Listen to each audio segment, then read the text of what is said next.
I think that I've got notes on quite a few of them where I feel like they should have cut them off. You know, Yes, should have brought them to a same. close.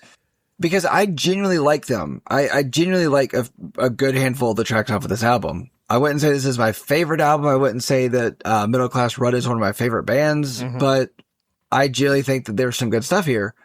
But I genuinely think that they just don't know when to stop. Two things about that. Number one, if these songs were between 2 and 3 minutes long, I would be having way more fun with this, because I feel like almost every one of these songs has a point in it that I'm like, that's cool. I like that. And a matter of fact, to your point about being sort of top heavy, the first couple times I listened to this, I was kind of enjoying it more than the subsequent listens, because it was like the first couple songs don't fall victim to that repetitiveness quite as much. But you're absolutely right. If these songs were, 2 to 3 minutes, 3.5 minutes on average, I would be way more into it. And number two, what is with bands shoving these last track energy songs in the middle of their damn albums? There's a song in the middle of this album that has no right to be in the middle of this album. And it's like, I don't hate it. I don't like it very much, but it has last track energy. And it's like, why is it in the middle of your album? I am curious to which one that would be, because I mean, it's a 12-track album, and I don't feel like it needs to be 12 tracks. I just don't. I mean, I saw somewhere where it was just saying that it's a good album that just goes on a little bit too long.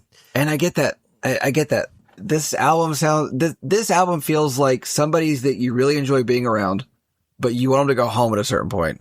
Like, you don't need them at your house for 3 days. You know, one night would have been good. Okay. Do you know where these guys were from before Middle Class Rut? I saw that they were in other bands, but I didn't do a lot of research. So they were in another band before Middle Class Rut called Leisure. Leisure came to an end in 2003, but it was kind of a I had trouble finding if it was like the band broke up or they just went on hiatus and never got back together. But then within that time, the two guys in this band, Zach Lopez and Sean Stockham, which I'll tell you who is who and who does what. But anyway, so they decided to start making this, and it kind of just took off. So they just ran with it. And then they haven't put out an album in quite a few years at this point, which is rather disappointing, because I feel like this was a good start to something. I feel like this was a start to something that could have been really, really good. Yeah, so I feel like you can hear that these guys have some, background, have some ability, and it's not like this is a first album sound. You know what I mean? Yeah, like, okay, so they're definitely talented. Like, the songwriting is there. It's just this particular flavor of songwriting is not my cup of tea, because I wouldn't put this in the same category as like shoegaze, but it sort of has that same. There's I wouldn't put shoegaze anywhere on this. Well, but there's something about that droning repetitiveness that I think for it's not shoegaze. You're right. It's not that, but it has the same effect on me that it like I don't get lost. Exactly. I'm not hypnotized by it. I'm bored by it. And I think that's a more of a me thing, because I think that's part of their appeal is they do have these songs that are kind of drony, but it doesn't work on me. Like I get tired of it. It works on me. I mean, because I like like I said, a good chunk of this album. I don't know, where I stopped liking this album is just kind of, I've heard this. And the thing is that I even went to the last tracks on this, and I started them, and it's always like, because I know what the album is, the last ones don't really land it for me, especially that last track. I don't know. We'll get there. But yeah, I like this one, and a lot of other people do too. But, it's, we've never been ones to say, hey, everybody likes this band. You should too. And you're wrong. Well, no, you've been that way to me. So, well, that's only when you've been wrong. See, it's different. Like, if you give your opinion and it's valid, that's one thing. But when you're just wrong, I'm going to tell you. My opinion innately cannot be wrong. Just okay. Cannot. So tell me, what do you think about this dude's voice? Okay. So on his voice. I like it for a while, but I don't like being yelled at all the time. Like, it's not even like a scream. It's just, it's being yelled at. And that's one of the things about this. Like, I do feel like there are some songs that have really good lyrics to them. I do like the words, but at the same time, the lyrics kind of lose meaning at a certain point if they're just being yelled at you. You know, there is one song that he really sticks out with a different delivery. And I kind of wish he had put that delivery in other places, because it's like everything is just, okay, so Zach Lopez is the guy that we hear more. Actually, both the guys would do vocals on this album, because when you only have two, you got to mix up. Yeah, so Zach likes to yell. I don't like to be yelled at. Generally speaking, and just go with me here, I think the vocals on this album sound like 50% Perry Farrell from Jane's Addiction, 50% Ad Rock from Beastie Boys. Oh, there's definitely some Beastie Boys delivery within this. When he gets into that yelly thing that you're talking about, it reminds me of sort of like Sabotage style Beastie Boy delivery, where it's like yell talking. Like, he's not really rapping. He's not, like you say, he's not really screaming. He's just yelling. It's like, yeah, but the Beastie Boys, it was three of them, and they would all say the last word of every line. Yeah. Like yeah, at least here we don't have both of them saying the last word of every line. Specifically, Ad Rock. He reminds me the most of that, in his delivery. And I will say, was Ad Rock the one that passed away? I don't remember. I don't remember, but I know Ad Rock is the main vocalist on the song Sabotage, and that was the one that specifically made me think of this Lopez guy. Which, again, I do think he has a decent voice, but just like you said, I feel like he's got like maybe two flavors, and he just kind of goes back and forth between the two. And when you're doing 12 songs and almost an hour long, yeah, it's going to get repetitive, especially when the music is so repetitive. Yeah, I will say that I do think that they're, I do think this was an album written with the intention of playing every song live, because there are just parts of every song that are primed for like live jam session, live, fleshing it out and making it longer, making it bigger. And I think that's part of what hurt some of these songs is just the length of them, where it's like, you didn't need this section where you went on for a minute doing, nothing. Fine, I guess. I don't know. Okay. I did mention Zach Lopez is on vocals and guitar, and then, Sean Stockham. Anyway, that's not a name. Stockholm Rock'em Robots. Yeah. That's not a name. That's a position at a deli. Okay. Yes. Sean is stocking hams. No, so it's Sean Stockham. Anyway. Okay. Well, no, because you said it wrong again. You said Stockings ham, and now I'm picturing a pig in fishnets. So what? That's not good either. Let's go back to, I hope we don't think like you. What was his first name? Let's just stick with that. Sean. So he's on vocals, drums, percussion, and also plays guitar, which, I want to see him play guitar and drums at the same time. That's fun. Hopefully it's not like a Mumford & Sons thing where he's just playing guitar and doing his foot. I was thinking of the Angine de Portrine, those two dudes. Oh, yeah. we can't talk about that. That thing, those dudes have like burrowed into my brain. It's oh, I know. But yeah, so I wish they both didn't feel like they needed to yell. And I understand if Sean feels he needs to yell to get over the drums, but it's fine if you want to yell some. But you don't need to yell all the time. Right. It's kind of like when we did the Pretty Wild. I don't know who is who. Like when I hear the vocals, it just sounds like the vocals. I'm not sure who's doing the clean or who's doing the yelling, if they both do both, that kind of thing.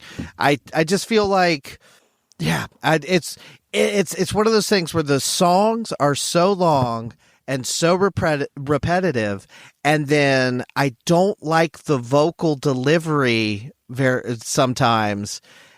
It's like there are a couple songs on here, I agree, that I think are standouts, that I think are a little bit better, that kind of break from that mold. But there's 3 or 4 songs that to me are almost like interchangeable, because it's going to be one chord for 16 measures while he yells at me about being middle class and stuck in it. Yeah. Yeah. So, I was surprised to see, I don't know. I feel like I should have known more about this album as long as I've been listening to it and enjoyed it. I feel like I should have known more about this album than I did before now. But this album, I did not know, got to number 22 spot on Billboard's Heat Seekers. Cool. It's nice to see that, bands are being recognized at times. But at the same time, it's like, I feel like you may have gotten to maybe 21, 20, 19, 18, if you weren't yelling everything. Well, it's really funny because when this album, the first time through, like I said, I kind of agree with you. I think the first half is a little stronger than the back half, and was like, okay, this ain't bad. Not, I didn't know what to expect. I'd never heard of these guys before until I got to one song in particular, and it was like, what the hell is happening? I know this song, and it took me forever to figure out how and why, and I'll tell you why when we get there. I think I know why. Well, maybe possibly. I'm wrong about it altogether. But it is kind of funny. But I was like, yeah, okay, that song as soon as it started, I was like singing along, and I was like, holy shit, I know this song. Like, it's not just like, this sounds familiar. It was like, I know this song. And now, if you know it from one place, if it's the song that I'm thinking of, and you know it from one place, I'm going to judge you. If you know it from another one, I understand. I think either way. I mean, feel free to judge. It's fine. I've never not judged you. That's fair. That's fair. I should have gone into law because I'm really judging. No, I don't want to go. Yeah, you should I should definitely not have been a lawyer. Yeah, and definitely don't go into stand up. Good Lord. I've been told that I should not either. Sorry. I think that's mostly because you're 7.5 feet tall, and it's just awkward to see you stand up. I stand up real tall. Why'd you sound like that news lady? I'm so pale. I feel pale. We're on. There was a stabbing last night at the local town. Yeah, completely. I feel like our intro here to this album is not talking about the album, but no, there's so Dana Carvey had the Dana Carvey show. Yes. And, the worst part for it was the first episode came on right after the Home Improvement episode where Jonathan Taylor Thomas's character was, finding out if he had cancer. Yes. I remember that. Yes. Yeah. Dana Carvey show. Like it deserved a lot more. It was actually funny. I enjoyed it. Well, but so anyway, so to your point about us not really talking about the album, there's just not a lot to say. These are not the kind of songs that have okay, I don't mind a long song if it goes somewhere. And most of these songs just don't. They very much start and finish kind of in the same ballpark. And again, I don't mind that so much if we're talking 2:45, 3 minutes. But when it's 4.5, 5, 6 minutes, and you're not really giving me much, it's hard for me to really get into it. That's fair. I like almost every one of these songs, I feel like definitely could have been knocked down a bit. And that's why I think that a lot of them, or almost everyone here, was written to be played live because it's almost every song has a section in it that would be really cool to see live. Would be a lot of fun. Obviously, we're going to do the song by song, and we'll talk about every single song. But I'll go ahead and preface by saying, I don't think a single song on this album is bad. There's not a song on here that starts playing, and I'm like, oh, this is awful. There's one. Maybe. But I think there's not a single song on here either that makes me go, wow, I love this. You know what I mean? It's very much one of those kind There's of... several for me. Okay, good. Because this to me is one of those very much, like our buddies on the Confused Breakfast say when they give a movie a 7, they're like, it means it's a movie. Like for me, it's like, I'm not giving it a 7, but for me, it's like, this is an album of music. And it's fine. That's fair. That's fair. All right. Well, I got nothing else to talk about this album except for the tracks. Let's do it. Are you ready? Let's do it. All right. So, track 1, Busy Being Born. Baby, I sacrifice to feel like I'm alive. Penniless, it's all So, I feel like this probably is one of the better openers, even though I I don't like it being an opener because this is what I feel like is one of the better songs off the album. And it was a single for this album. I do feel like they should have, probably pushed this back a little bit, but it really kicks the album off because it really just kicks in a high gear from the start. So, like I said, I didn't really know what to expect. And when this song first started, so I know I got to bring everything back to nu metal. Damn it. Limp Bizkit has for all the different kind of vibes of Limp Bizkit songs, they do these like end of album tracks where they do this right here. It still has a groove, but it's a little bit more laid back. And so this song was reminding me of specifically off of Gold Cobra. There's a couple of songs near the end of the album, one called Angels and one called My Own Cobain, that this doesn't sound like that, but it has a similar vibe. So I was like, okay, I kind of get this. And then also there's this kind of a little bit of like a 90s alt rock thing happening that I like as well. And then contrary to what I was saying before, there is a section in this song where they do change it up, and what they change into, I really, really like. Are you talking about how the song explodes at 2:05?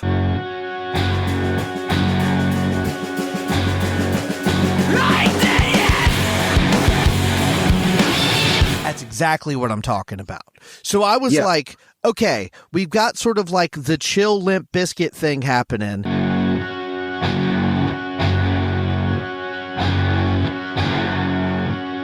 The days keep dragging on. Then at 2:05, we kick into a nice, sturdy groove, and I'm like, Danger, my man, I think you might have picked something that doesn't suck. I'm proud of you. And then around 3:45 or so, I'm like, okay, this is probably done. Oh, it's going to go on another minute. Yeah, so I do think that this is one of the strongest tracks on the album, and to put it as number one, it was a choice. But I feel like this one just has like a strained urgency within it, because I feel like he's just got like a strained vocal delivery, but it's also like a controlled chaotic type of song altogether. And then it's like they're doing that up until 2:05, and then it's kind of like they lose control over it, but they're still in control of it at the same time. I don't know. It's like they let it out a little bit more. Well, I was just going to say, I agree. I think this actually makes good sense as an opener because it does have kind of this like build, and you have sort of an elongated intro. And I agree with you about it kind of building, and then they kind of lose control. And his scream there makes a lot of sense because the music does jump up a lot.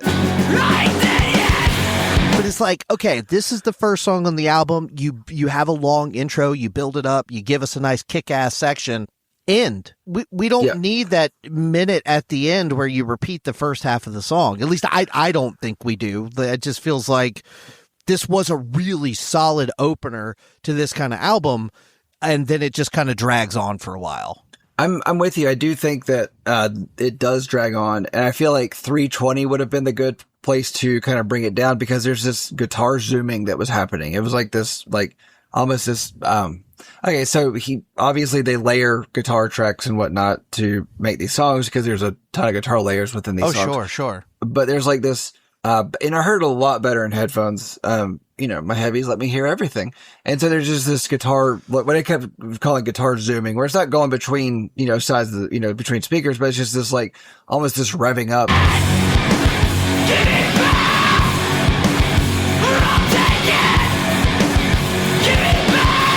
And that would have been a good place to bring it down. But that's at 3:20 and the song is 4:47. Right. We don't need it to be 4:47. I think there's like that whole section after 3:20, we go into one of those live jam session things that I have said would be really good. And it's just not needed. Like that, I feel like that is almost a signal to where the song should have wrapped up. This, and it's funny, I think I mentioned, I don't remember if I asked you this or just thought about it or whatever.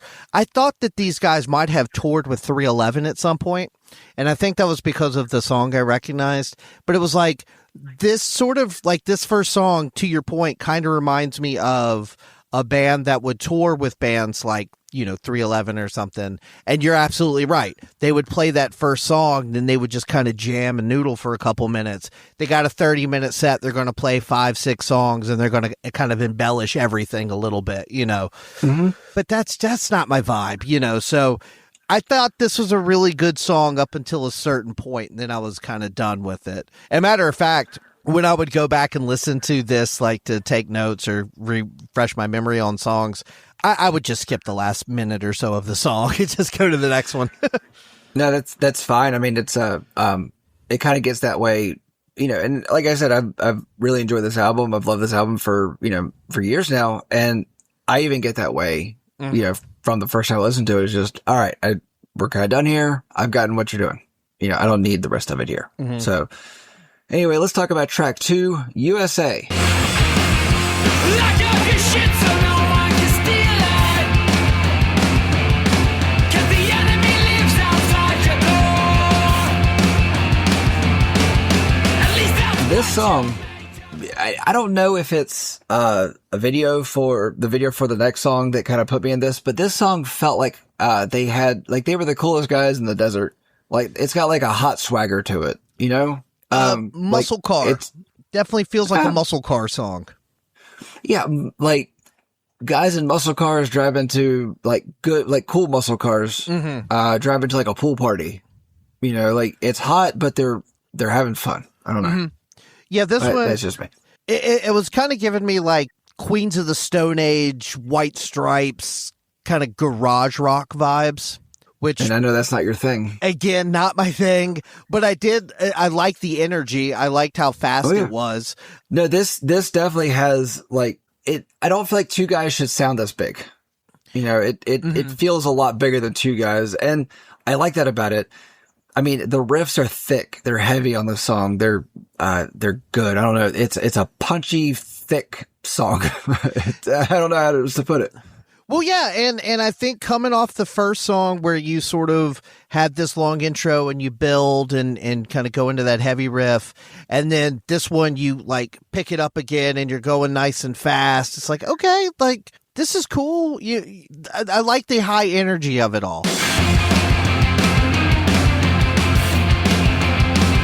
Again, not my favorite kind of rock song, but I feel it, like I get it.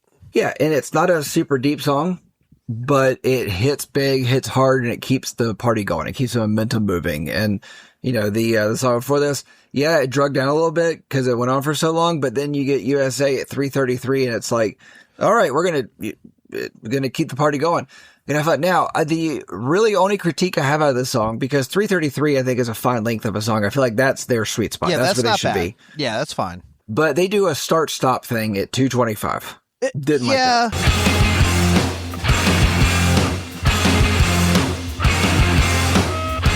Okay, so I have in my notes that like at 150, I wish they would have changed it up a little bit, but instead that guy just kind of starts screaming harder. You treat it like a dollar bill. You run out, you just bring more. And it's, I don't know, like I feel like I guess maybe I was coming off that first song. I was hoping they would groove it up a little bit. And then around 225, like you said, it does change up a little bit. But again, I would have liked something maybe, halftime or something like that. But at 235, this part gives me the ick.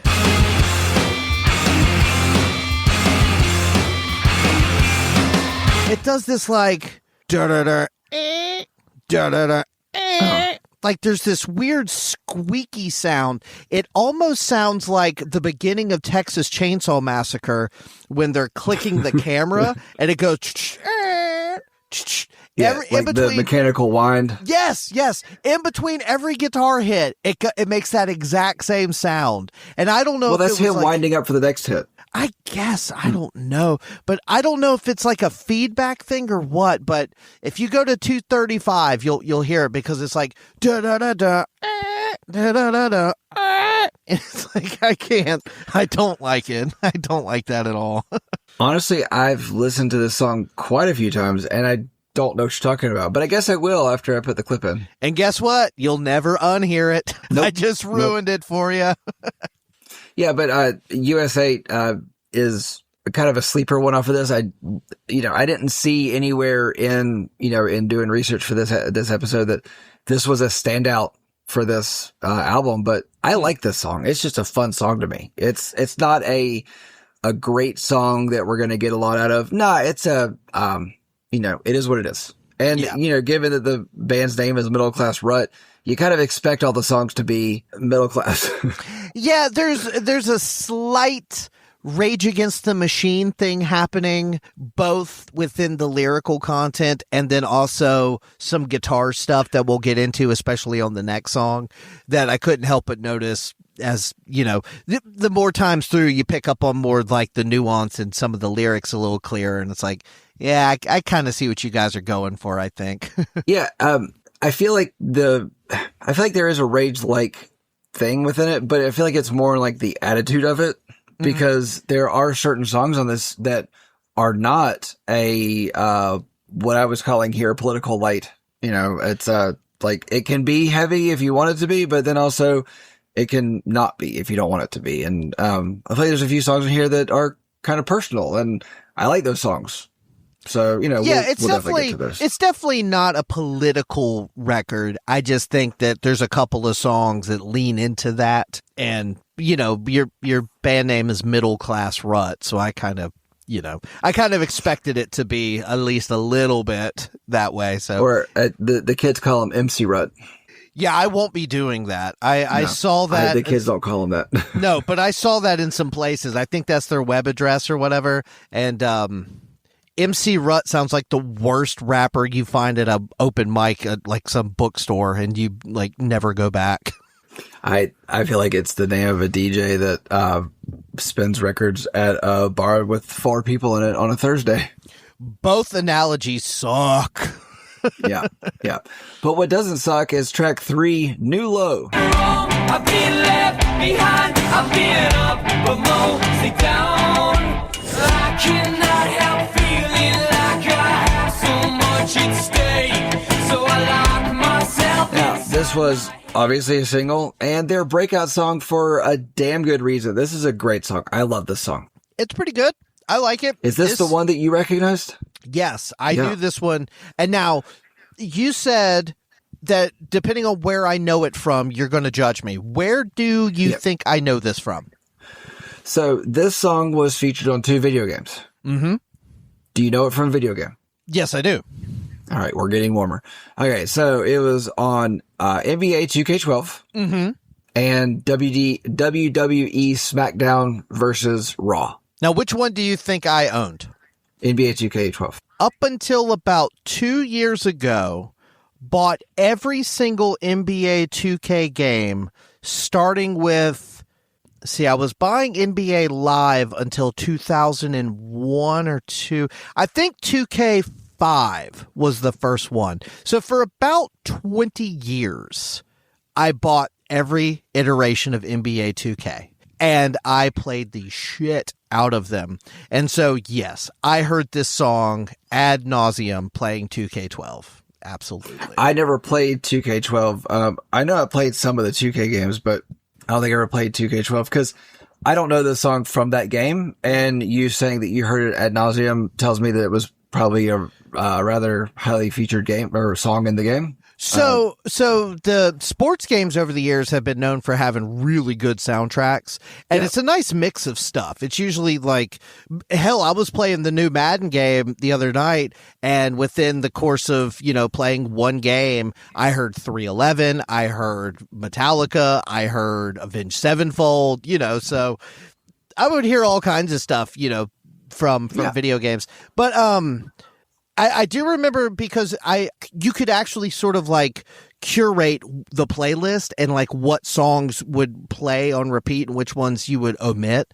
And I mean, either I didn't pay attention to it or I left this one on there because I was enjoying it because I 100% remembered it as soon as it started playing. All right, so let's talk about the actual song now. So, I feel like this song does a good job of building attention, but also like it does a good job of building attention to a certain point, and then song's 4:16, it goes on a bit long. As we've said plenty of times for plenty of these songs. But I don't know. This is just a good song. I don't know. I genuinely like the song from beginning to end. So this one definitely has that kind of like repetitive nature again. Yeah, it does. But I do really like the parts that I really, really like, I think would be the pre-chorus is what you would call it. But it's the sections where he's like, "We gotta do all 52 cards in a row," and because that bass maybe or guitar, I'm not sure what it is, but it's when they come in and do that, like has that like extra like layer on top. I got a new low, all 52 cards in a row. I see now that I won't let go. I think those parts are super, super cool. The rest of the song is fine. Like that's the parts that always stand out to me that make me like enjoy listening to this song. Well, it's definitely a hook because it does. I mean, it grabs you. I've walked around singing that in my, quite a few times. And it was people crazy. around me don't like it when I walk around singing anything, but yeah. But what's crazy is I don't think they would consider that the chorus. I think the quote unquote chorus is that I've been left, I've been right, I've been down, I've been like, I think that's the chorus, and that part does not get stuck in my head. I've been right, I've been left, I've been wrong, I've been left behind, I've been up, but mostly down. It's the actually both of them get stuck in mine. Yeah, so, well, and so and so then talking about the Rage Against the Machine thing, we get into this guitar solo that is very kind of Tom Morello-esque with kind of like the high pitched 226. Yeah.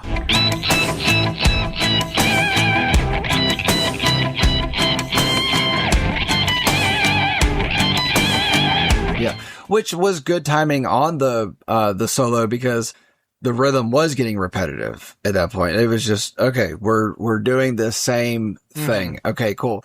But I like how they drop it out after the solo. I make mistakes just like everybody else. But they bring it in for too long after that. It like that drop out, bring it back for one more chorus run, fine. But then round it out because, at that point, we're looking at right around 3.5 minutes. It doesn't need to be 4:16. Well, and I agree. I don't think it needs to be that long, but I actually prefer the guitar solo that comes in around 3:49. Yeah, the second solo. Yeah, I almost wish that was the solo.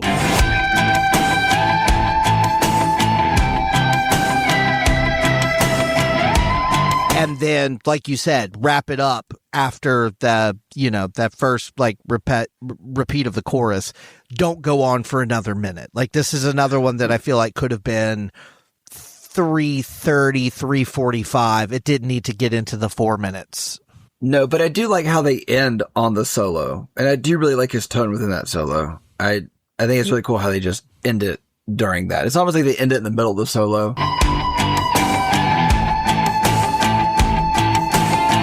They just cut him off and just let it ring out. And it's fine. Like, I don't think it's bad at all. I think it's, again, like I said, I'm still having a pretty good time here. Like, this is a cool song. It was very nostalgic. I was transported back to sitting in my parents' house playing NBA 2K for way longer every night than I probably should have been. But it was cool. It was fun to hear that again. Like for no other reason, this album, I'm glad we did it just so I could be like, oh man, that's something I haven't heard in a minute. That's cool.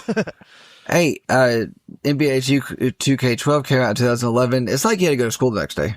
You're fine. You still play watching it or playing it. So anyway, let's talk about track 4, Lifelong Dayshift.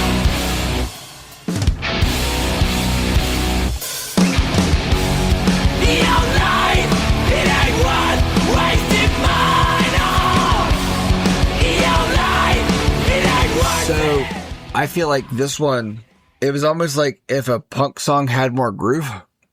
this is one of those intros that, you know, when the guitar comes in and then the drums come in and it's kind of like got that, like you said, it's got that groove. I was making the face. I was like, oh, here we go.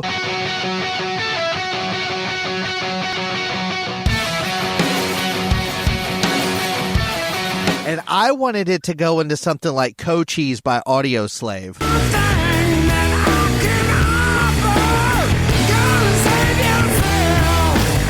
It does not. It goes into something a lot more like USA, which is fine. But yes, I was real hype for the first like 10 seconds. Yeah. So, okay. This felt like much more of like a 90s alt rock song, it felt like they were trying to channel that like end of the grunge 90s feel. And so I like that. Mm-hmm. But the pre-chorus music, or the music in the pre-chorus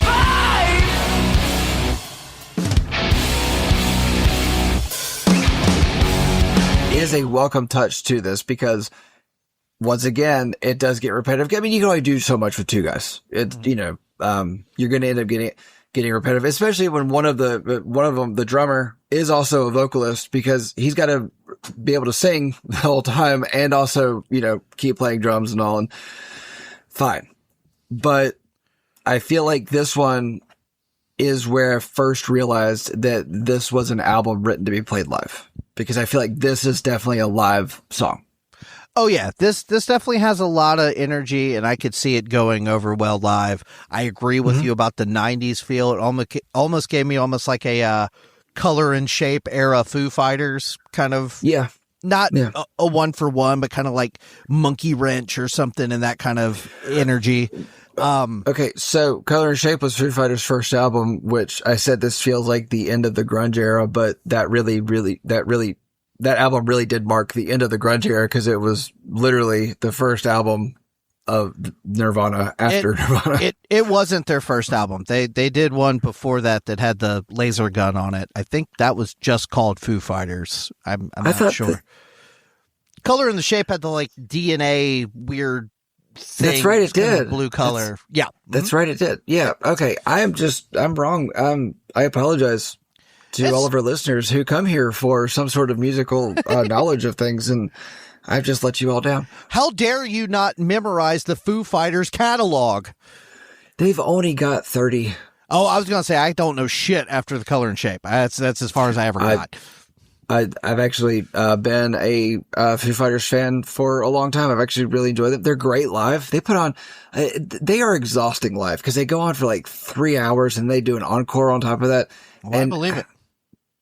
And I don't know how Dave Grohl has a voice, because he just screams. You can tell it's not like a scream like, you know, any of the other screamers who still are able to like have a conversation. Right. Or like you were talking about, what's his name from Living Sacrifice. Right. Like, you know, yeah. Anyway. So I really like the line in this song where he says, "Your life ain't worth wasting mine on." Your life, it ain't worth wasting mine on. I always, every time he does that, I like that line a lot. Yeah, which I will say that the first few times I listened to this song, I never really knew what the end of that line was. And so I genuinely thought it was, "Your life ain't worth wasting mine out." I was like, that doesn't make any sense. And so, you know, when we did this, I finally just like read the lyrics. I was like, oh, that makes a lot more sense. But yeah, it's a good line. So then after stuff's happening, we get to like, there's like this build up, and then at 2:47, I'm like, okay, here comes that mid-tempo riff. Sorta. Like, it does go sort of more mid-tempo, but we get another noisy Morello-esque guitar solo.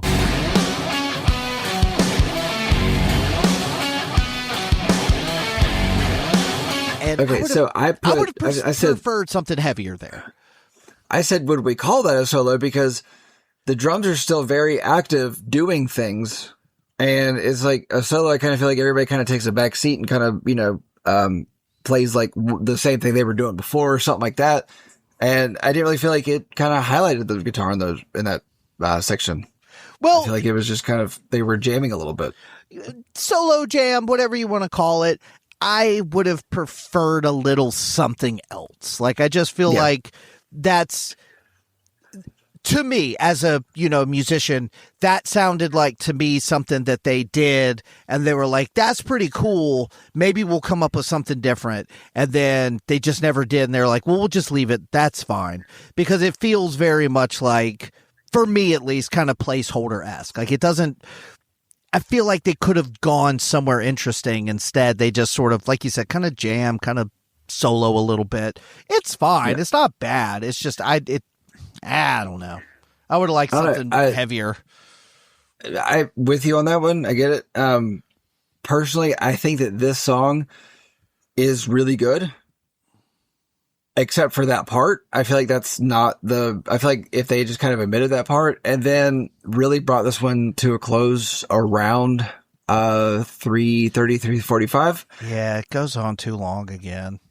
Yeah, and it's, I don't feel like anything at the end of these that we're saying need to be cut off are really needed. I don't feel like there's any appeal to having them there. Mm-hmm. So that's just me.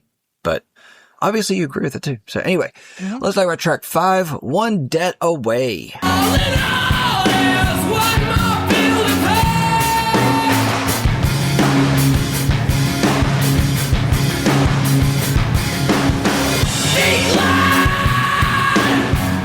Correct me if I'm wrong, but this one almost feels funky at times. So I even have in my notes, again, I like to write down my first impression when I listen to this. Listen to these for the first time. Yeah. As soon as this one started, I made that stank face. I was like, okay, I feel you.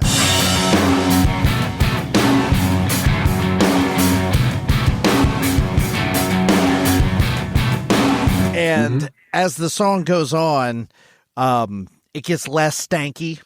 But I do like that funky kind of vibe at the beginning of the song. It does start to drag for me as the song goes on, but that opening,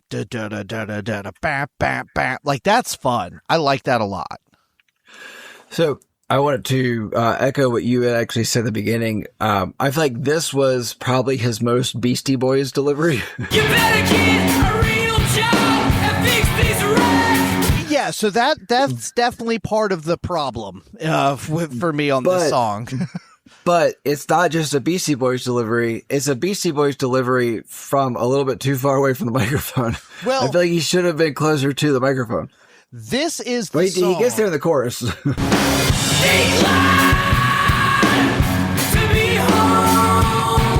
This is the song that made me say Ad Rock and Perry Farrell. This is the one that made me feel that the strongest, because it's very much like, yeah, he's yelling at you like Ad Rock, but in like this high pitch register from back here. So it sounds like Perry Farrell when he's doing the more like spacey stuff, Yeah, maybe he didn't want to get too close to the microphone for fear of blowing it out or... Well, that groove, it is kind of a funky groove, but it is also kind of a laid back kind of thing. So the vocal delivery to me feels way too hot. Even being a little far back, I don't know. Like, I'm not exactly sure what I would have preferred, but this vocal delivery with that kind of vibe, it wasn't really clicking for me. And then I don't mean to like pick on the guy, but for whatever reason, the way he says home, I don't like the way he says the word home. Okay, so I listened to this one multiple times, like in a row, and like it kind of jumped back and forth because I started to pick up on something. So that where he says, "Be glad to be home." Yes, be glad to be home. Like the first, so the first chorus, it was like, why'd you pick that way? But then it's like the second chorus, he says it like one or two more times than he did in the first one. And it's like, it just steadily gets a little bit more intense within it. It's just a little bit each time. which, I kind of like because it's like, okay, maybe it was just a first take, last take kind of a thing. Mm-hmm. And he really liked the way it sounded all cool, but it also just felt like it was an increasing intensity within it. And I thought it was kind of fun that it was just this slow build that you're not paying attention to. It's just, it happens. It just kind of washes over you. And that was fun. I did like that. It was just kind of a neat little thing that I picked up within it. But the dropout at 2:37 when he says, live on your pay and still get by. Mm-hmm.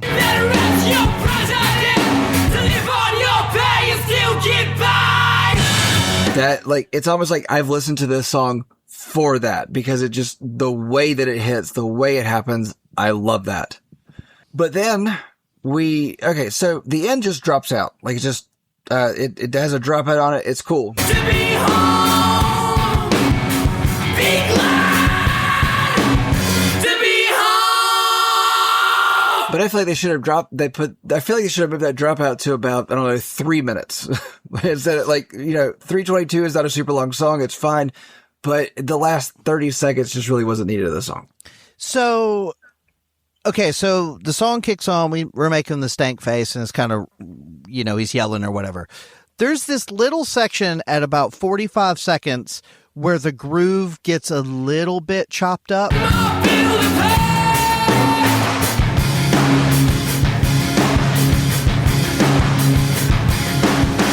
And I think they do it one more time at the end of the song. Yep. But other than that, this song goes for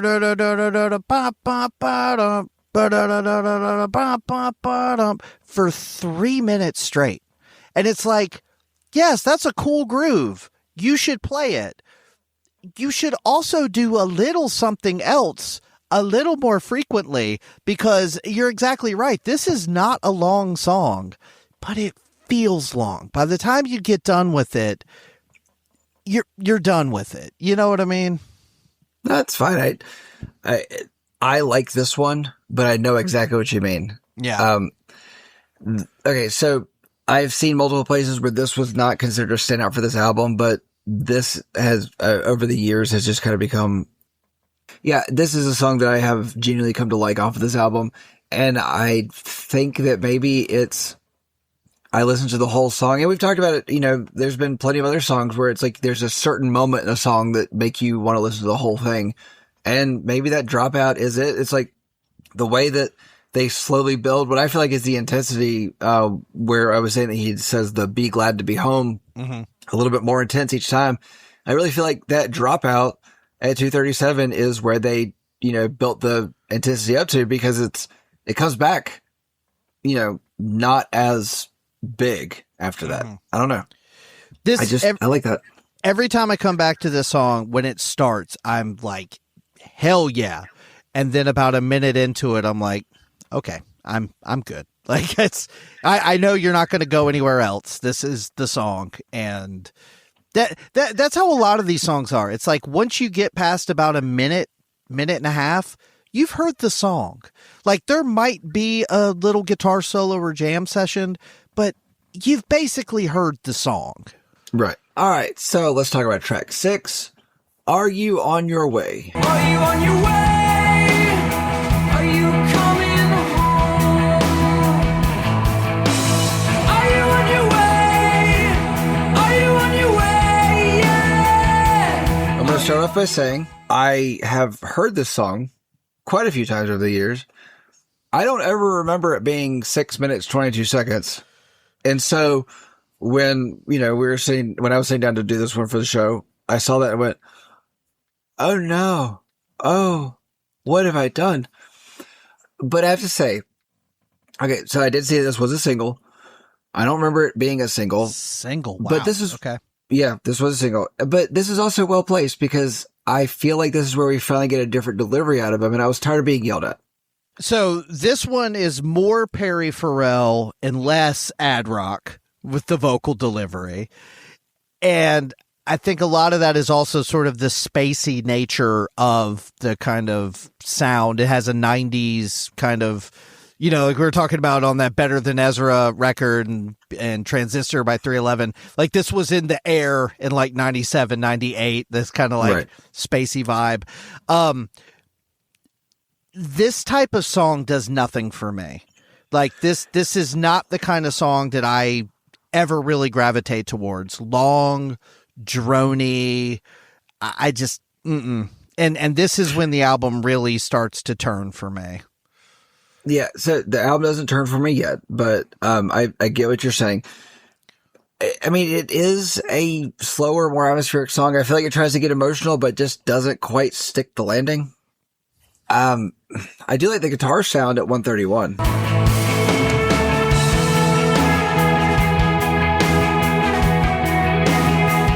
That's nice. I don't mind that.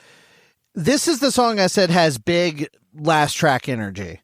Like this, okay, fair. I feel like if this was the last track on the album, I wouldn't be so, it wouldn't, I don't want to say sour me because that's not exactly right. Again, it's not terrible. It sounds good. I just don't like these kind of songs, No, that's fine. What I thought was interesting about this one was that it, I don't know, 6:22. So you're already looking at it going, okay, it's going to be a long song. But I feel like it took us 3 minutes to get to where the song finally kicks in and picks up, because it definitely kicks in at 3:06.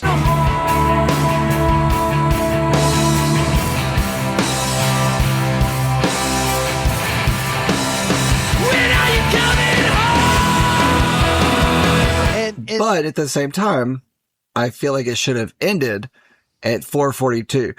So move that pickup earlier, Now, I understand it's a slower, more emotional song, but you don't have to make the entire thing slow and draggy. So again, talking about last track energy, at 5:17, this other guitar thing comes in, and it almost has like a Wes Borland spacey clean kind of thing.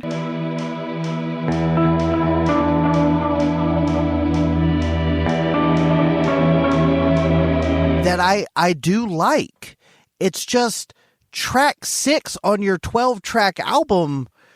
I don't know why we're doing all this. Like, even though I like that last little coda, I feel like the song should have ended probably earlier than this, but at least at 4:53. Okay, so 4:53, I say 4:42, like the drum hits that come in there. That would be fine too, yeah.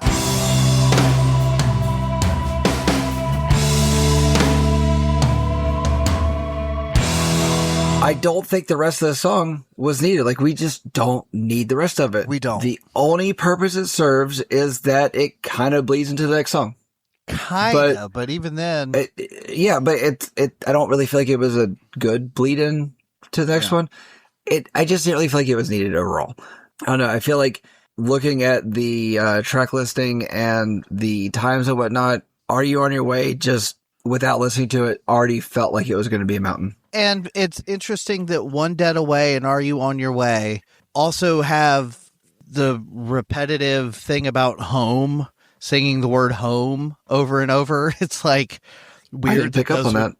Yeah, that's another thing is like those lyrics and those vocals probably mean something to certain people, but it just, I couldn't get into it because of how monotonous the music is, Yeah, that's fine.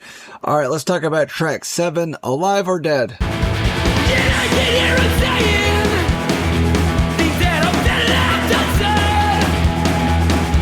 Yet I can see you teaching from books I never even read. Okay, so first I want to say that normally it's Dead or Alive, and that tripped me up the first time I was going through this and reading them aloud for preparation for the show. Alive or Dead just doesn't flow very well. Anyway, we're going to pick things back up with more of a country punk feel. Mm-hmm.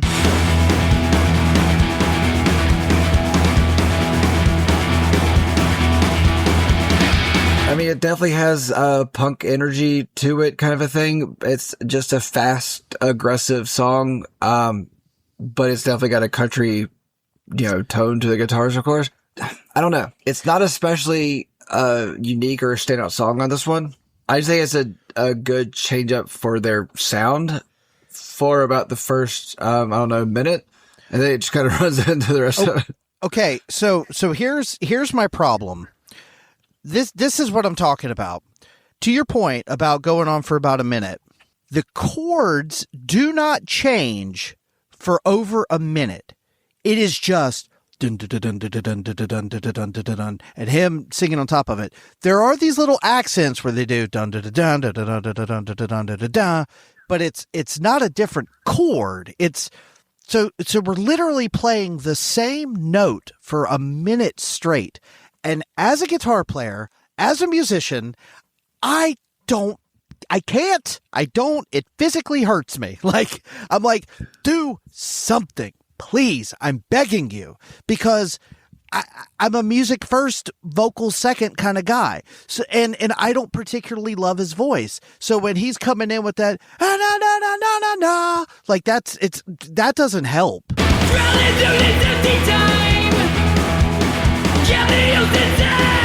This feels like it's trying really hard to capture the energy of something like USA, and it's just not happening. See, I don't feel like we're at the point of trying to capture earlier energy. I feel like it's just them doing a different kind of song, a different kind of sound, because we haven't had this, okay. We haven't had a sound that, okay, have you ever seen the original Roadhouse? No. Or the Okay. remake. Remake was fine. I didn't think it was great, but, very rarely is a remake stand out. But anyway, there's a scene in the original Roadhouse that always cracked me up, but like many bar fights in that movie. But there's a band playing behind like chicken wire. Yes. And a bar fight breaks out, and the band doesn't stop. And I feel like this would have been the perfect song to play during a bar fight in Roadhouse. Like, I feel like this would be at home there for the first like 2 minutes. Oh, okay. Because if a fight scene's going on for longer than 2 minutes, you might need to throw something else in there, director. Okay. So yes, I feel like the first 2 minutes is like a kind of a wimpy version of Ace of Spades by Motorhead or something. Dancing with the devil, going with the flow. It's all a game to me. And they cap it all off. I'm sorry, they can't be as moly. Mole. Or mustachy. That Lemmy, God rest his soul. So I'm like not feeling it. And then like the exclamation point at the end of it is the most like, run. I don't like the run. The run sounds weird and wimpy. I'm at the end of my rope. I got nowhere to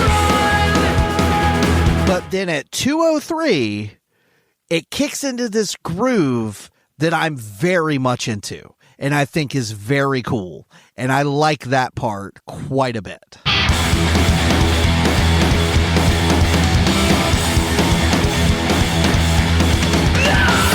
Okay, so it kicks into that at 2 or 3, and then correct me if I'm wrong, but okay, so it goes into 2 or 3. I was calling another jam session that they were doing, but it was a better one, and I like it because they do the dropout with an echo on it at 2 minutes, and then they do that jam session thing. But then when you think they're done at 2:37, they're not. But wait, there's more.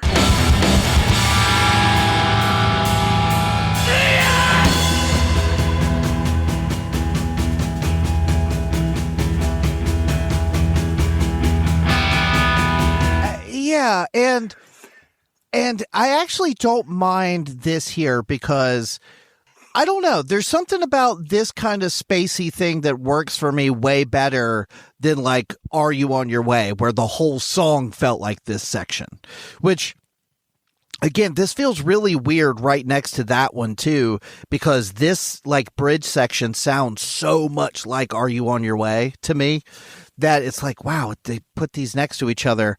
But I feel like maybe shorten that first minute, maybe shorten the spacey part a little bit, get this closer to 4 minutes, and I think it works better for me because I do like the groovy part. I do like the spacey part, but I don't like the fact that this is almost 5 minutes long.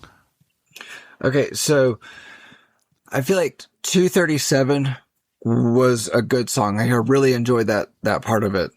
And the thing is that when it kicks back in, I don't dislike that other part either. I just felt like it was a good chunk of a song that they almost had done, but they had to put it somewhere, and they felt like it was a good bridge to, maybe almost close out Dead or Alive or Dead, and then tack on this other thing. I don't know. I really like the first chunk of this song. 237, good song. Really enjoyed it. Had a lot of fun with it. 237 on, it's fine. I just wish they had kind of fleshed that out more, and maybe, knocked another track off of this album and fleshed that out more, or just left it off altogether. Maybe, throw it after, 3 minutes of silence, make it a hidden track.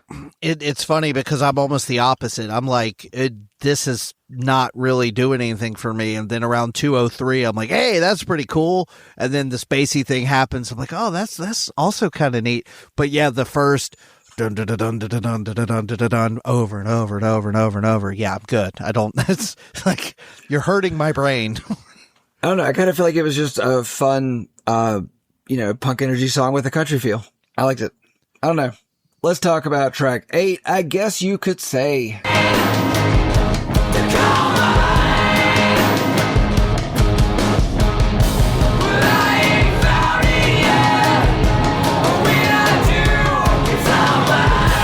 I guess you could say that there's groove here.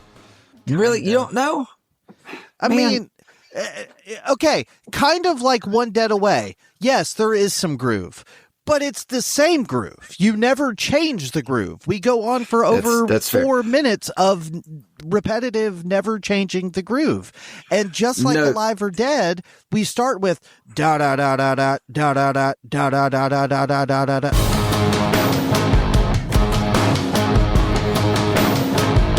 Like, you play a different note. Like, I don't like it when they do that. So this song does start like it had already started. Kinda. Which I kind of thought was a strange thing. It just it felt like it started in the middle. It's always like they started playing and then hit record. It felt weird. Anyway, but no, this is one of the places where you definitely feel their loop guitar, fake bass thing that they've got going on. It stands out within this one. Okay, fine. But then you hit me with Tambo. Okay, so there are all these weird little things going on in the background that like the banjo at 2:14. Okay, so there's like a ukulele or something in the first 15 seconds or so. That's like you never hear it again until almost at the end of the song. And it's like, if you're not going to do anything, like if you're just going to say the same rhythm and beat for 4 minutes, you got to give me something more interesting than just like a couple extra instruments here or there. Like, I don't, and then the same vocal delivery. He's doing that like yelling from a few feet away thing.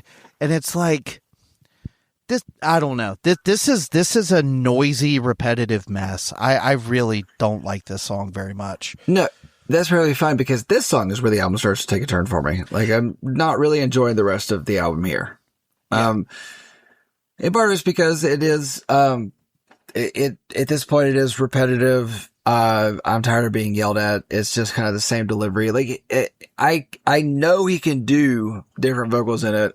And you can't tell me that one of the two guys can't, do a different thing. And I know it's there, but I don't know. This one should have wrapped up around 2:45-ish, somewhere in there, because this is just too repetitive for as long as it is. I actually used your line that this was like an interlude that got out of hand. Like, this feels like they could have done You could have almost just done sort of like on that Sim record where maybe just do the first verse, then get to that gang vocal chorus and then fade out. Like I don't, there's no reason this should be 4 minutes long for all that it does. I just can't. Nope. Don't like this one. No, that's perfectly fine. So let's move on and talk about track 9, Sad to Know. Life belongs to me. It don't belong to you. And it's sad to know that there's nothing you can do. Oh! Where are you here? I like that it picks up a little bit. This one is not so drony, has a little bit of almost like a classic rock feel to it. The vocals are all over the place for me. It's like, I get that he's trying to match the intensity of sort of like that opening riff.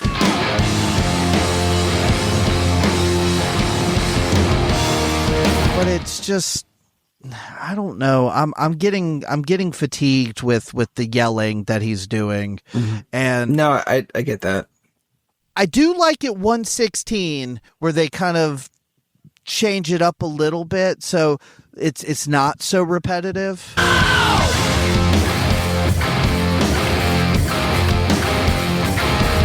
Yeah, I don't know. I do like the echo they put on his vocals, and I feel like it's got a decent riff. But at this point, things are just running together. Like, I had a hard time distinguishing this song from the one or two before it. Right. It all just kind of feels the same. Like, we've said plenty of times, like, near the back of your album, that's where you throw something weird and change it up. And I don't feel like they do that here. I feel like they did it like last track, but I don't know. It's sad to know that this song is here.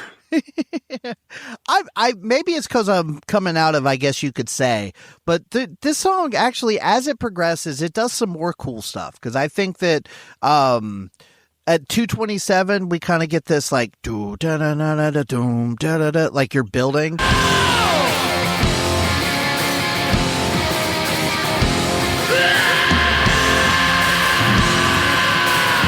And then at 239, it does kind of kick into this thing where it's like, yeah, it's mostly just playing the same riff we were playing, but you kind of lock into the groove. And so you got a little bit of a thing going on there.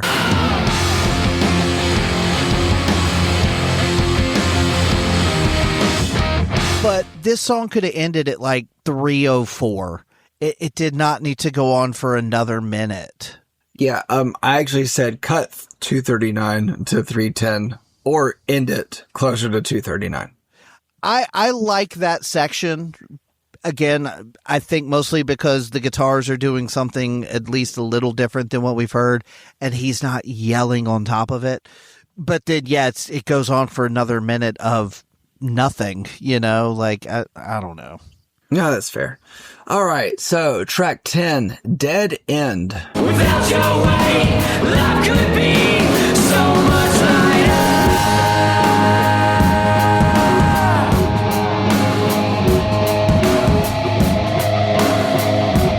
I've said that the album kind of sags, and the thing is, I don't love this song, but the lyrics here kind of give a bit more of an emotional punch. Did you read the lyrics at all? The lyrics did not stand out to me, but I did kind of like, again, sort of a mix-up of the groove a little bit. I do really like the drum beat on this song a lot. Mm-hmm. Okay, we're going to talk about lyrics. Just hang with me. There's a line, and this, might be a little more of a personal thing. That's fine. He says, now I don't belong. I can't be followed around. I can't be led. I can't remember how that rope got around my neck. Now I don't belong. I can't be followed around. I can't be led. I can't remember how that rope got around my neck. Like, that closes out the first verse. And then in the pre-chorus, he says, so get me help before I crack, or better yet, let me sleep this weight off my back. So give me help before I crack, or better yet, let me sleep this weight right off my back. It's just, I don't know, there was something about lines all throughout this one. I was like, man, I like what he's saying here. And the thing is that this, I feel like, is the least, I feel like this one doesn't have as much in common with the lyrics of the rest of the album. And I feel like this is the best lyrics on the album. This one just, musically, it's fine. I mean, it's got points in it that I do like in the song. I do like the drums like you were talking about. I think they're fun here. But lyrically, this one's just gonna, I don't know, like the whole song, lyrically, it's just good. I like it. Well, I was going to say the lyrics didn't stand out to me, but that's cool. Yet again, I really like the drums, but they never change. It's the same groove the entire time.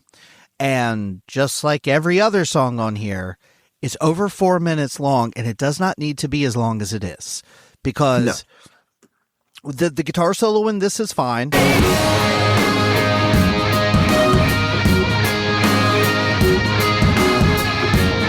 I actually wrote in my notes that it's a little bit hot in the mix. I think it's a little too high for as kind of high pitched as it is, but that just might be my own ear damage that's bothering me more than the actual mix. I feel like a good bit of the show is our own ear and brain damage. And our brain, exactly, our brain damage. Right. Okay, so I do think that the vocals had more of a dueling thing within them. Like, I felt like there was a lot of trading the vocals within the song, whereas before we've heard, like one person get the verse, another person get a pre-chorus, and then, a chorus shit. I feel like there was, more changing even within the verse and then in the pre-chorus and all. And I like that about it. But I don't know. I feel like this should be a standout within the album. But once again, they just don't stick the landing. I think it's just because, track 10, I feel like should have been a better one, but it's kind of just blending into everything else.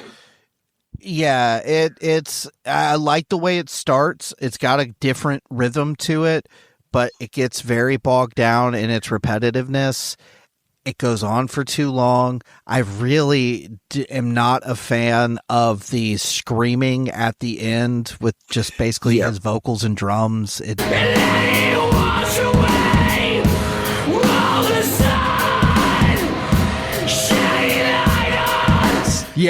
for me. Okay. Not for me. I do like the solo at 3:05. No, the solo's not bad.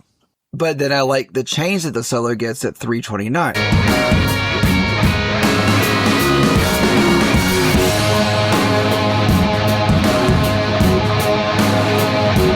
It's a cool thing. I like it when they do that, when bands do that. But the solo ends at 3:55, and I feel like that's where we should have stopped, because we've already had on this album where they stop, so they end the song in a solo. I feel like the 3:55 would have been a great place to do it, but then we just get yelled at some more. Right. And I feel like you could have really saved this song overall by just ending it at 3:55.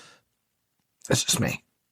Yeah, I'm not saying that maybe I should listen to Leisure. I'm curious as to what they sounded like, because there's things they do with their vocals that I think are good, but they're not matching the vibe of the music sometimes. And I think I'd be curious to know if Leisure's more, I'm afraid it's going to be very similar to this, but I think that almost like if these guys were more of like a emo screamo kind of vocal, like if he was doing this kind of vocal on more of like a screamo emo kind of track, it would be interesting to hear. It would sound more like emotional. Here it feels, I don't know. It like you said, it just, like it feels strained.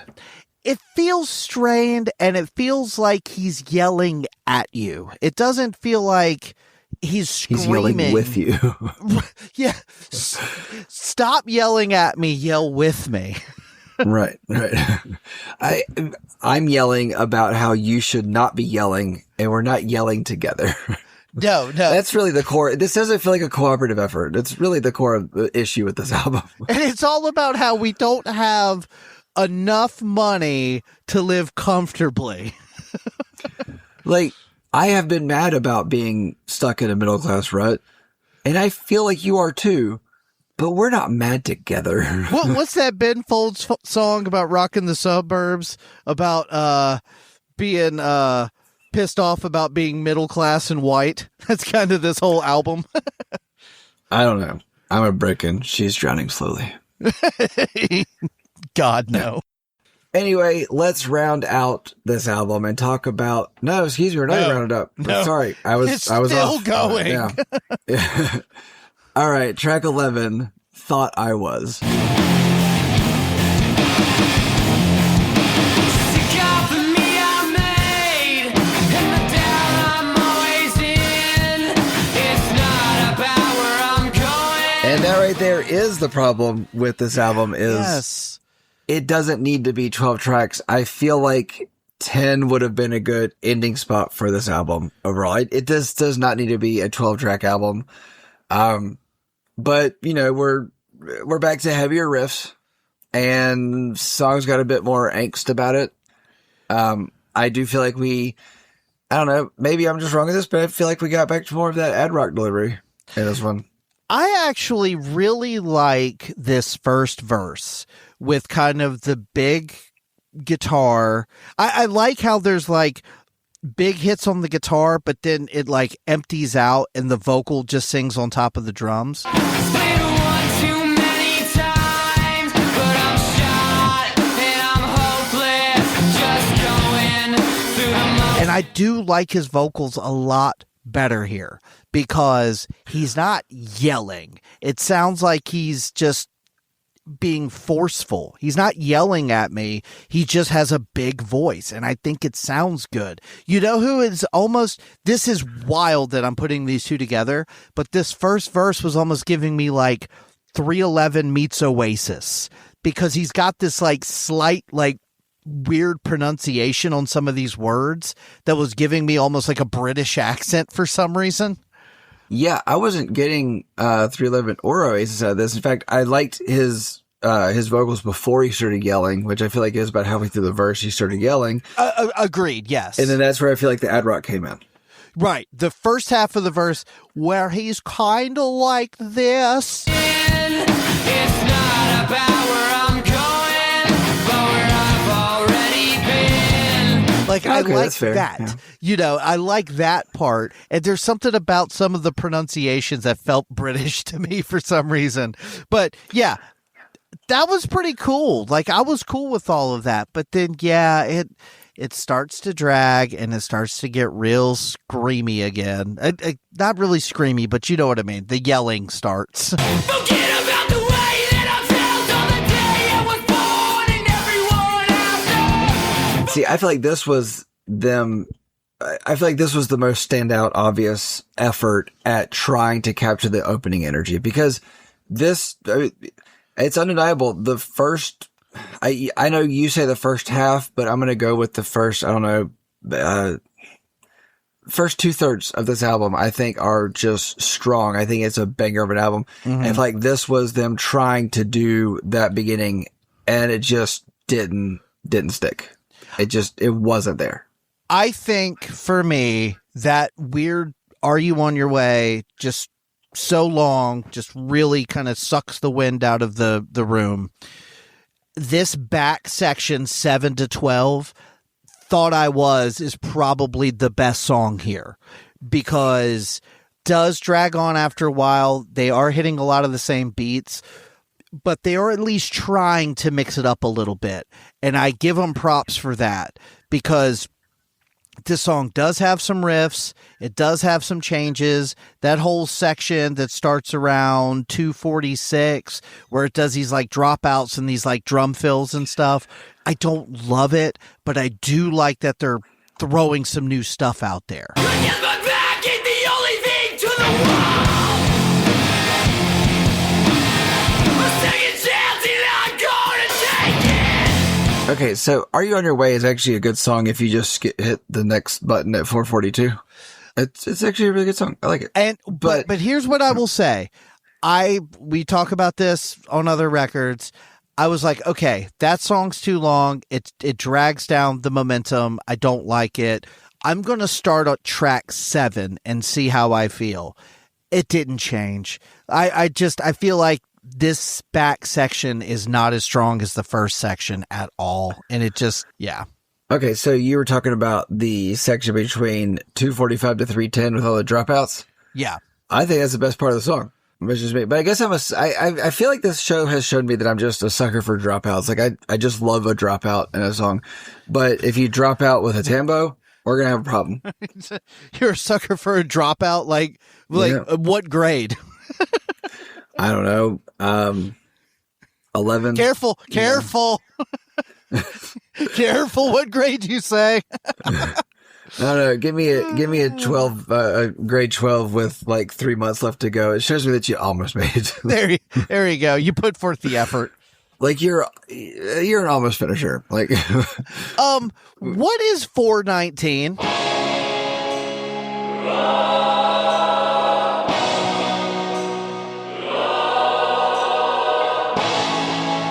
What is that?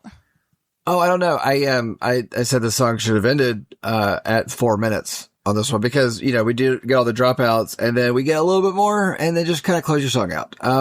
Yeah, but instead it goes on for like another 30 seconds and they do this you're talking about the extended unneeded chorus. I said chorus because it sounded like a choir kind of a thing. Right. Yeah. It sounds like the beginning of like a Western film or something. Like, yeah, I had a hard time pinpointing like what it was, but it's unneeded. I don't know why it's there. Love it. I get we've said it before. I've said it even on this episode is in your album, throw some weird stuff in it. But when you just come back with I don't know, we've already had a song on this album that has an unneeded like extra bit at the end. We don't need another one, especially with something that's just so out of line with everything else that's happened on the album. Yeah. Like sonically, I don't know. I feel like this was a decent song, but I feel like we've already heard this one. Yeah. Like I think it is the best of this back section, but it's still not like something put it this way. I'm at this point now where I don't know what this song sounds like by the name. I have to like listen to it to be like, what is this song? Because all of these songs start to run together at the end here. I'm just tired of being yelled at. I am. And I will say all of these songs run together and they kind of get lost in the shuffle, except for the last song, because boy, howdy, does that sound different. Yeah. So let's talk about it. Track 12, Cornbread. I can't meet you. I can't meet you. I can't meet you. I'm a cold man. I can't meet you. I can't meet you. I can't meet you. I'm a cold man. I can't meet you. And just to be clear, it's not cornbread as in like the bread to eat. It's cornbread as if you've been bred, like inbred with corn. I don't. Right. I don't know what that means. Okay. I noticed that too when, you know, like just listening to the song, it's like, okay, he says, I'm a cornbread, which that is weird. Like that's what the actual line is. But then, and it's cornbread. Mm-hmm. But then if you look at the spelling of the track title, it's cornbred. Yeah. It's, I don't know what he's trying to say there. I don't know, but, this, stripped down swampy, song, it's just, it's so repetitive. I had trouble finishing it. Okay. So he says, I'm a cornbread. Can I meet you? And he says, can I meet you 3 times over? And then he like, it's just, that's the chorus. Like he just says that again. I'm a cold man. I can't meet you. I can't meet you. I can't meet you. But then 4 of the 5 lines of the first 2 verses start with maybe I'm. If you want to have a good laugh, pull up the lyrics on like Spotify and see how many times the line "Can I meet you" is written. Can I meet you? Can I meet you? Yeah. It's over 40 times. Like he says "Can I meet you" at least like 30, 40 times. Okay, so but aside from all of the times where he says it like in the chorus, from 3 minutes to 3:50, it's "Can I meet you?" Right. Over and over. the part that I had trouble with reading the lyrics and then listening to the song is I didn't hear him say, I'm a cornbread. I heard him say, I'm a corn man. And so like I kept hearing that, and I was like, before I even let sound the lyrics, I was like, what the hell is a corn man? Is that like I feel like that would be some weird mythological horror creature that stalks cornfields and eats teenagers. Yeah, I don't know. Okay. It's a weird ending. I was trying to scroll through the lyrics and I was starting to go cross-eyed, so I might have missed a few, but I counted 41 Can I Meet Yous, that's too many. That is too many Can I Meet Yous. Okay. However, I do like that the song goes 41 Can I Meet Yous, and the last line of the song is no. I can't meet you. I can't meet you. No. Right. I did think that was kind of funny. So let me ask you this. Is this meant to be funny? Is this supposed to be a funny song? I don't know. I don't know. I feel like this was just them taking a big risk, but also at the same time, I feel like it was them taking a big risk at putting 12 tracks on this album. This just was not needed overall. But okay, I do want to say real quick. Yeah. When we did Taylor Swift's 1989 on Welcome to New York, I remember she says Welcome to New York 47 times. And that includes like when she says it and when it gets repeated and background vocals, all 47 times. Are you welcome to New York? Welcome to New York. Welcome to New York. Can I Meet You felt like more, and it was less. Okay. See, okay. All right. So this is where I'm get your words together. Yeah, I'm so furious. No, I'm not really, but like when the song first starts, hey, be a corn man. I'm bred with corn. I don't know. When it first starts, tasty. But go on. It is really good. So at my parents' restaurant, we had this guy that used to come in, and he would get pinto beans, stewed tomatoes, and cornbread, and mix it all in a bowl and eat it like that. Damn fine. That is good Southern eating right there. I'm not going to argue with that. Good, solid. My dad would say it's going to stick to your ribs. Yes. That is a simple but filling meal. We used to make our cornbread and our biscuits from scratch. They were so good. Anyway, when this song starts, because of sort of the swampy, like you said, feel of the song, the inflection of his voice, the throwing out the MF'er over and over.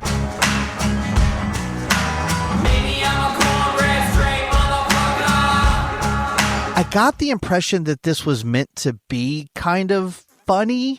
Like, it definitely does not sound like Primus, but it definitely was giving me like Brown Album era Primus vibes, just without any of the interesting movements, because it's almost like the "Hey brother, where art thou" version of, I guess you could say, because it's just the same thing over and over and over, just with this backdrop.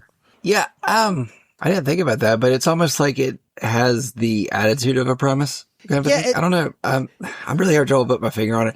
I don't like the song. I don't like it. Yeah, like every time it starts, I like cornbread, but not this song. I do like cornbread a lot, but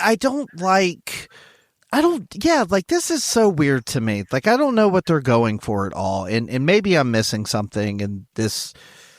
I don't know. Maybe there's more to this that I'm just not getting, but as it is, we've already established that this album goes on for too long. The songs are very repetitive. And so you end your album with a 4.5 minute repetitive song that's somehow even more monotonous and strange than what you've been doing. It's like, we talk about the beginning and the end of albums, kind of painting how you're going to feel going back to listen to it again. This usually made me not want to go back and listen to it. Like, I was done after I heard this song. Yeah, but I mean, I will say that when he kept asking me if he can meet me, yeah, he can. It's okay. Like, we can meet. We can. Oh yeah, I'm sure he's a nice guy. I mean, I'd be afraid to be like, "Hey man, it's nice to meet you." It's nice to meet you. Like, okay, please stop yelling at me, please. You're afraid you're going to get yelled at. Yes, please, sir. All right, Monster, let me ask you a question. What's new with you? Hey, good looking. What you got? Cooking. I guess I'm going to say Busy Being Born. Half of what I give, and half don't suit me anyway. Because like I said, I felt like the vibe of some of the song was sort of like that more laid back flavor of Limp Bizkit. But then as the song progresses, you actually do get sort of like a little bit of a groove and a bounce to that middle section. So it's like, okay, there's not much else here to call new. So that's where I'm going with it. That's fine. And Danger, what's cooking? Well, in the kitchen, sometimes things can get a little expensive buying groceries. So I'm going to go with One Dead Away. Be glad to be home. Relatable. I feel like that was the only transition I could really make there. But yeah, no, One Dead Away, I think is a fun song. Up until about, I don't know, 3:30. Yeah. It's a good song though. I like it. If I had to guess, I would say you're going to come in higher on this. Probably. So I will go first so you can end us on a positive note. Okay, Monster. So tell us what you thought about No Name, No Color. I think Middle Class Rut is a great name for this band. A lot of the lyrical content of this album centers around being middle class and struggling to make ends meet while discussing America's shortcomings. And then musically, we get the rut. With a few exceptions, these songs are long, mid-tempo slogs that basically pick 2 or 3 chords and just hit them over and over and over again. It can get very repetitive, and I usually find myself getting bored with a song well before its runtime is complete. Every once in a while, we'll get a song like USA or Alive or Dead where they pick up the pace, or songs like Busy Being Born or One Dead Away where we get a nice solid riff.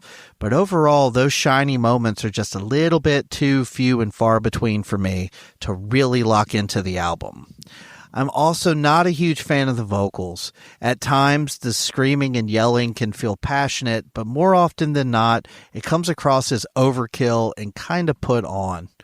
The music rarely lives up to the intensity of the yelling and screaming, and it creates a disconnect within the songs that can make them hard to lock into. But with all that being said, there are some songs I like. There are some good hooks. I get why other people would really dig this band, but for me, I'm kind of in the middle. The kind of band that I would never probably put on, but wouldn't be upset if my buddy put them on. 1 to 10, I said 5.68. Danger? That's respectable. Like I said, I don't think any of these songs suck. I can't think of a single one that I think, except maybe USA. I feel like every song goes on too long, and even if it's a song I like, I'm usually over it before it's over. So it's like, I can't deny that I like some of the stuff they're doing. It's just, I'm just tired. Like it's for being a not very super heavy album, it does kind of wear you out by the time it's over. Oh yeah, no, it does. It, I do feel like it is heavy, especially the beginning. I do feel like there are some, and we didn't really touch on it, but I do feel like there is a strong metal influence on it, but just kind of in attitude. Mm-hmm. But I don't know. It's more of like a southern metal kind of a thing. I feel like. Yeah, I'm not saying metal. I'm thinking like sort of like rock and roll, cock rock kind of attitude that just sort of sometimes they pull it off and sometimes they don't. But Danger, why don't you give us your closing statement? All right. Is this alternative, grunge, or punk? I don't know. Let's take a blender, throw them all in, and do all three at the same time. No Name, No Color is an alt-rock powerhouse with a fantastic opening run, but it loses steam as it goes on. Middle Class Rut, or MCR, as I have seen it many times over the years, have created a huge sound for a two-piece. Zach and Sean have some raw and emotional vocals, but only so much as can be conveyed in yelling and not screaming for emphasis at times. This creates my problem here. Songs start blending together in the second half, and guitar and drums can only be stretched so far to do so much. They kind of strum and bang their way into a corner. They limit themselves on how far they can go.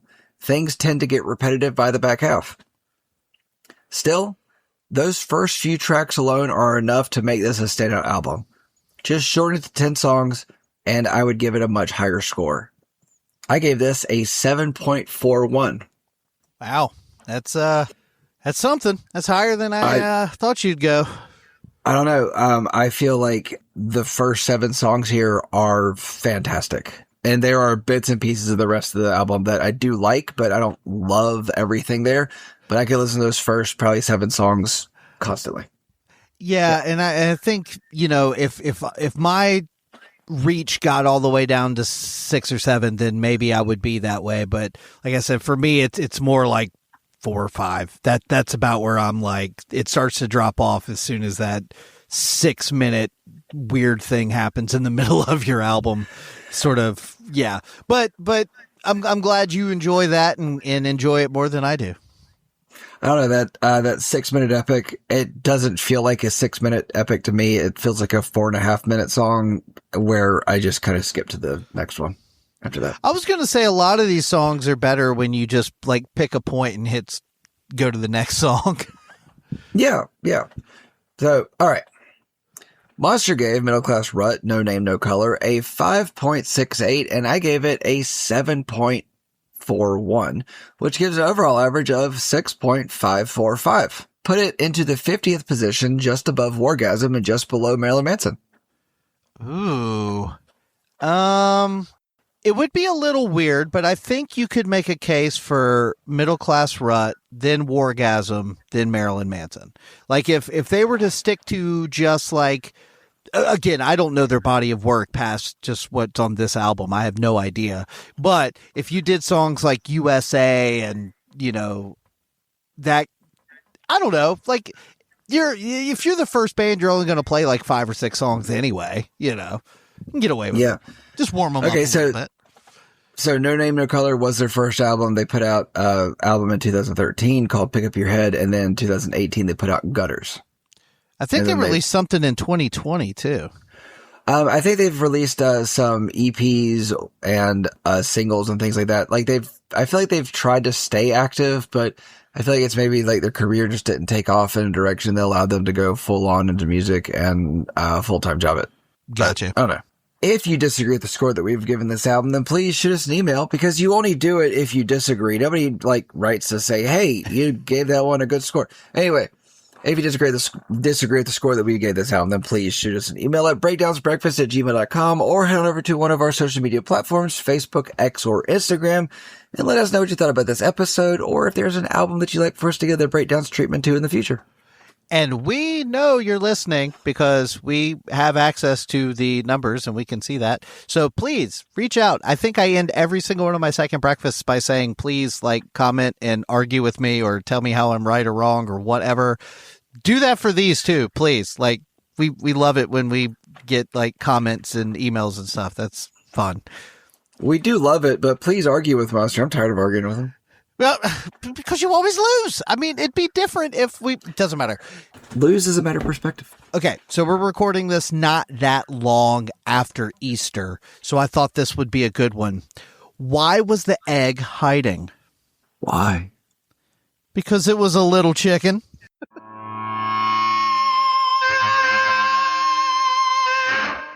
Ugh. You good? Yeah, I'm trying to take my sock off. It's hot in here. It's actually hot in the basement for once. Which might take my pants off, too. We'll see.